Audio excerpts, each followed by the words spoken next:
I'm not a crook. Fifth story on the countdown, more sabre rattling with different sabres tonight. Thus, with the publication of a new article by Seymour Hersh of the New Yorker magazine titled Shifting Targets.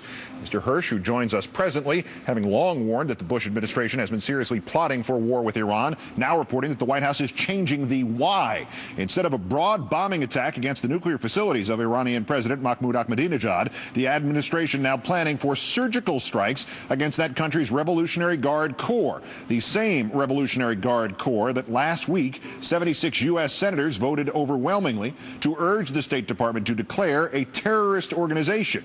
As part of its sales pitch, Hersh reporting that the Bush administration is planning to say Bill Clinton did the same thing by conducting limited strikes in the 90s in Afghanistan, the Sudan, and Baghdad. Scared yet? If only that were the extent of what appears to be a coordinated effort by the Bush administration to instigate a military action it seems to view as an end, not a means. John Bolton, the administration's former never-confirmed ambassador to the UN, telling conservative British lawmakers over the weekend that he sees no alternative to a preemptive strike against Iran. Diplomacy was never his strong point. Mr. Bolton even going so far as to utter the words regime change. Meanwhile, Deborah Kagan, the Deputy Assistant Secretary for Coalition Affairs to Defense Secretary Robert Gates, having told another group of British lawmakers last month, on September 11th no less, that she hates all Iranians. That is not an exaggeration, not even a characterization. The exact quote was, "I hate all Iranians." The Pentagon now denying she had uttered those words, with three members of the British Parliament who were there that day all confirming they heard her say it. Lastly, but certainly not least, there is the so-called godfather of the neocons, Norman Podhoretz, who in an interview with C-SPAN over the weekend said, "I believe Bush is going to order airstrikes on Iran before he leaves office." Why does he believe that? Because he met privately with the president recently and spent the better part of an hour trying to talk him into it, apparently coming away thinking he'd done a good job doing so. It is almost enough to make the assurances given by Dana Perino at the White House this afternoon seem hollow. The president has said that he believes that there is a diplomatic solution that we can use to solve the Iranian problem, and that's why we're working with our allies to get there. That's what I said before we went to Iraq, too. I'm not going to comment on any possible scenario that an anonymous source, continues to feed into Cy Hersh. Why should anybody believe that the president wants a diplomatic solution? He said that the president sought a diplomatic Iraq. solution in Iraq, and Saddam Hussein defied the UN Security Council 17 times. Some of the history we've learned since suggests otherwise. That the president didn't, that Saddam Hussein defied 17 UN Security Council resolutions? The president was intent on going to war in Iraq in any case. No, the president pursued a diplomatic option. He went to the UN Security Council, and then we proceeded. A bouquet of roses to Bill Platt. Seymour Hersh of the New Yorker, kind enough to join us now. Mr. Hersh, good evening. Thanks for your time. Glad to be here. Of the many parallels between the war run-up for Iraq circa 2002, 2003, and what now appears to be this march to, or towards at least, war with Iran, does the White House seem to have given, is there any estimated in your reporting here that it's given any thought to the aftermath of an attack? Has the administration thought this through beyond the bombing runs? That's the great question.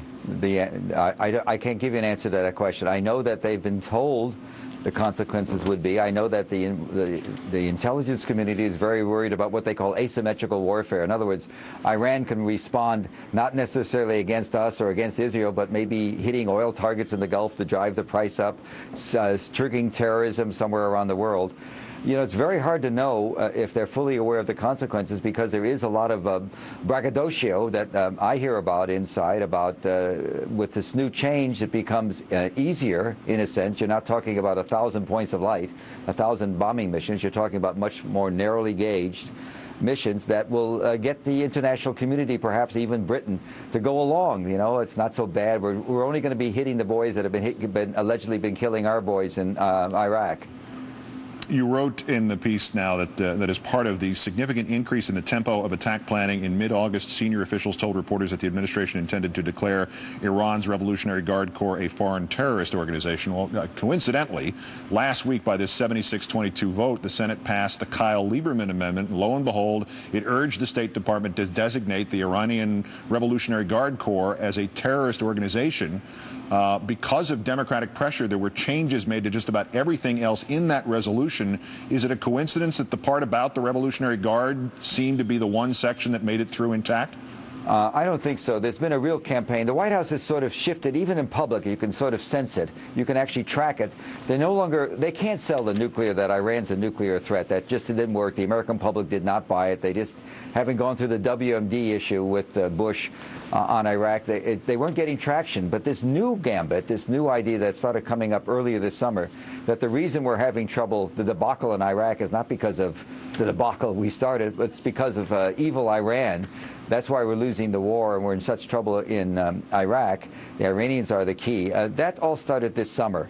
And it's been a drumbeat. You know, you would really think that every problem we have, every IED, the explosive device that comes off, is given to the Iraqis by the Iranians, when in fact Iraq is a cesspool of weaponry, has been forever. So I think these guys are pretty serious about what they're doing. I can't tell you there's been an order given by the president to do bombing. It may not happen. He may end up doing the big bombing he wants. But he's certainly, the White House and Cheney in particular, are looking very hard at limited options which they think they can sell to the American people much more readily. That would be the where. They've just changed part of the where as well, and the wherefore. But is it clear to you at any point why the administration feels it's necessary to attack Iran? I mean, absent any compelling evidence that there is this nuclear threat or that the part of their military is a terrorist organization, which seems to make no sense by definition. What is the impetus for Dick Cheney and his cabal? What are they going to get out of this? Because obviously they always get something out of everything. You know, you're asking me an opinion question. I'll give you an opinion answer. I don't know, but I can tell you from talking to my friends, and I'm long of tooth, been around a long time, got a lot of people I trust that are more or less are inside.